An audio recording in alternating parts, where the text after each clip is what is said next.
अब हामी बाहिर घुम्नलाई जानलाई रेडी भइसक्यौँ। टक्क पहिला मालदोमा मल जाने।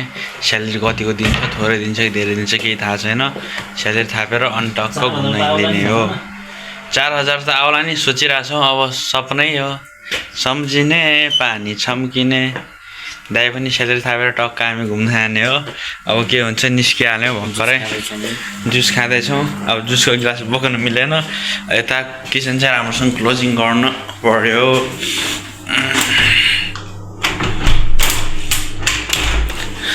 ल किचन पनि क्लोजिङ भयो।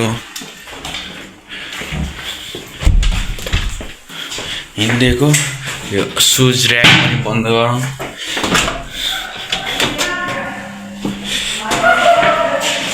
अब यहाँबाट निस्किहाल्यो रुमबाट।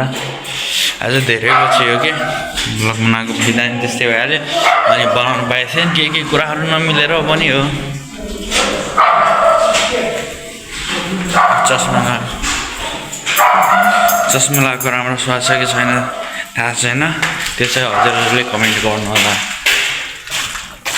बाहिर घाम जस्तो नि भइरहेछ, पानी परे जस्तो नि भइरहेछ। अब के गर्नु, पहिलाको फोनको जस्तो भिडियो राम्रो छैन। फोन हतार हतारमा मोबाइल बिग्रिएको, क्यान्सर खसेर मोबाइल बिग्रिहाल्यो। अनि हतार हतारमा सस्तो फोन किनिहाल्यो पैसा नभएको बेला। के गर्नु, उता कस्तो कालो बादल छ। हाम्रो ह्यान्डसम दाइ आइसक्नु भयो। हामी अब बस स्टेसन पुगिसक्यो। गाडी चलिरहेको छ। 20 नम्बर गाडी कति बेला आउने थाहा छैन। बिस्तारै आउला नि। हामी पनि हेर्छौँ कति घन्टा वेट गर्नुपर्छ। हामी कहाँ पुग्यौँ रे? मालदोमा मल पुगिसक्यो।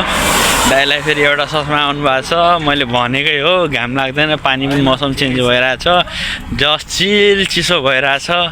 अब काम गर्ने ठाउँमा गएर छ। अब स्यालेरी कति थाप्ने हो भन्ने त्यहाँ गएपछि थाहा हुन्छ। स्यालेरीको कुरा नगर न यार। मलाई त बेइज्जत हुन्छ फेरि होइन दाइ। आफ्नो स्यालेरी गतिलो नि छैन।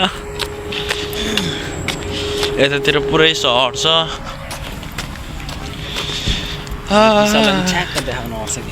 विशाल दाइलाई टक्क देखाउनु पर्छ कि अब। गाइज हामी मलभित्र छिरिसक्यौँ। अब माथि एलिभेटरबाट जाने हो। दाइ उता तल फेरि कता जानुभयो आई डोन्ट नो।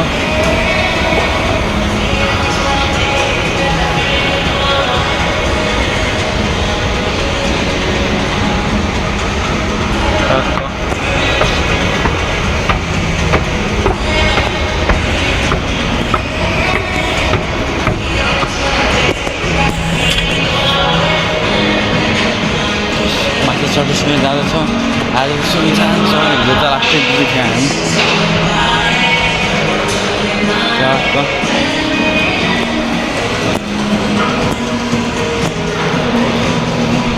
उता जाँदैछौँ टक्क बोल्नु।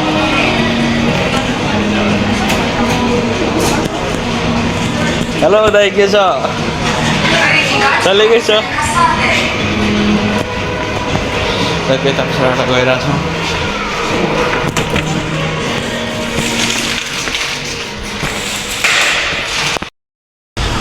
हामीहरू अब पालास मलबाट निस्किरहेछौँ। पालास मल आएको थियो। हाम्रो ब्याङ्कको कार्डहरू यताउता लिनु थियो। अनि दाइको पैसा डिपोजिट गर्नु थियो। त्यही भएर निस्किरहेछौँ। अब स्यालेरी पनि थापियो, धेरै होइन, थोरै थोरै। अब 3500सम्म थापियो। नेपाली लगभग 1 लाखसम्म पुग्छ होइन। अहिले फेरि पैसा घटेको छ। जम्मा 29 रुपियाँ मात्र भएको छ। कहिले घट्ने कहिले बढ्ने भइरहेछ। के गर्ने, घरमा परिस्थिति त्यस्तै छ। के हुन्छ त्यही भएर छिटो पठाइयो पैसा, नत्र 1-2 दिन कुरेर भएपछि बढ्थ्यो कि भन्ने हो। ल पालास मलभित्र चाहिँ खतरा छ है।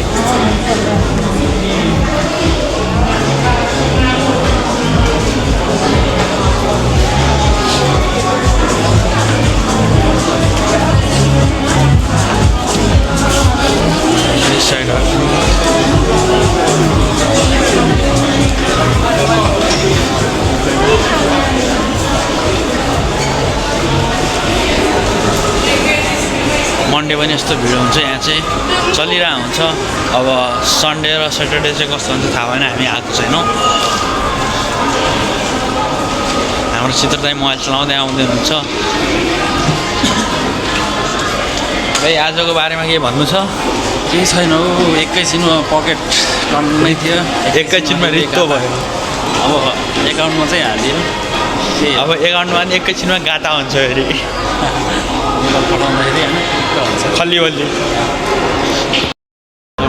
गइरहेको छ चित्र चाहिँ घाम लागिरहेछ। अघि जाडो भएर थुत्रो कामदै हुनुहुन्थ्यो, अहिले फेरि विशाललाई ज्याकेट झ्या पानी ल्याउनु भयो। हामी अस्ति घुमेको ठाउँमा आएको छौँ पारस मलभित्र ठुलो सिटी छ, मल चाहिँ राष्ट्रिय ठुलो छ है। घुमिरहेछौँ, देखाइरहेछौँ हजुरहरूलाई।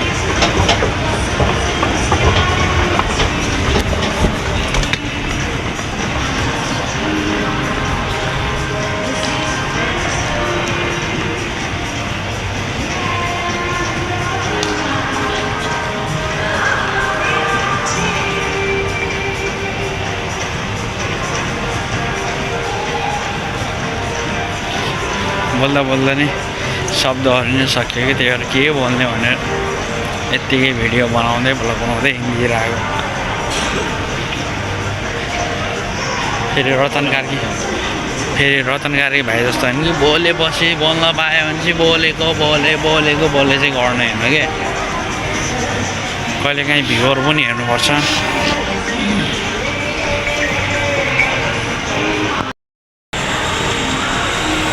यता चाहिँ पुरै खाली छ, कोही नै हुनुहुन्न। उता चाहिँ फेरि मैचा भन्ने एउटा रेस्टुरेन्ट जस्तै छ समथिङ छ, त्यसमा चाहिँ 3-4 जना नेपाली दाजुभाइहरू काम गर्दै हुनुहुन्छ। अनि त्यहाँनिर रसहरू चलिरहेछ। अरू त्यस्तै हो, विदेशमा गएर छ, जाँदा नि बोल्टमा आउँदा नि बोल्टमा।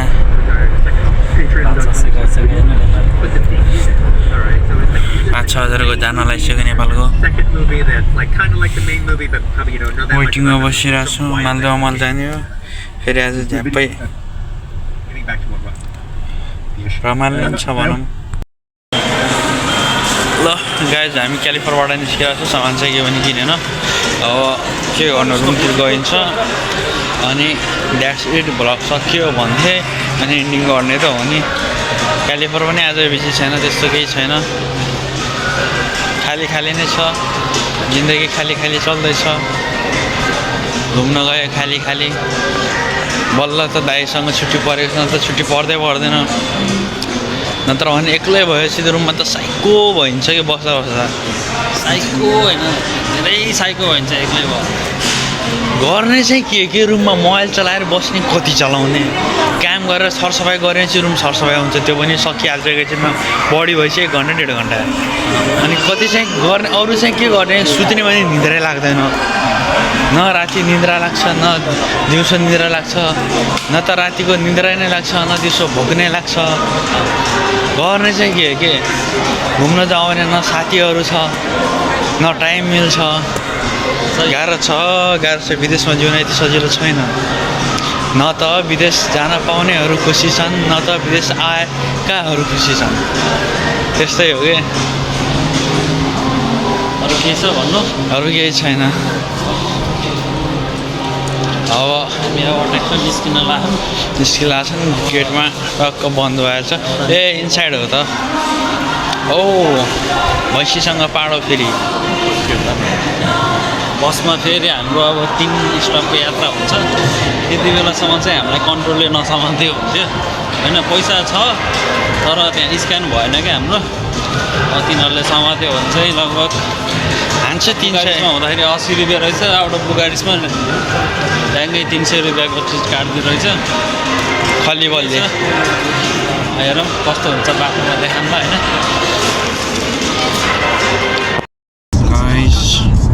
आज धेरै टाइट भयो।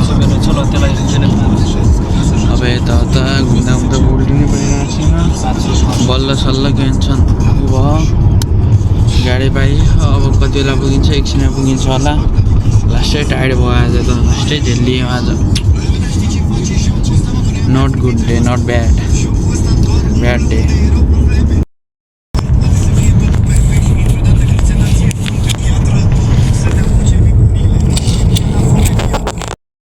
ल गाइज हामी बल्ल पुग्यो अब उता गाडीले ड्रप गरेर गइसक्यो अब यस्तै छ यता ढोका पनि खुल्लै रहेछ दाइ चाबी कहाँ राख्नु भएको छ ब्यागमा खै भने चाहिँ अझ बाहिर बस्नु पर्ला फेरि उसले त झेलिएछ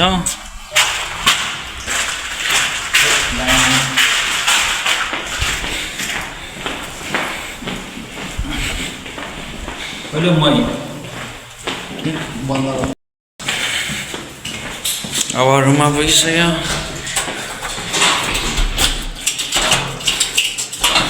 दाइले चाबी खोल्नुहुन्छ खोल्यो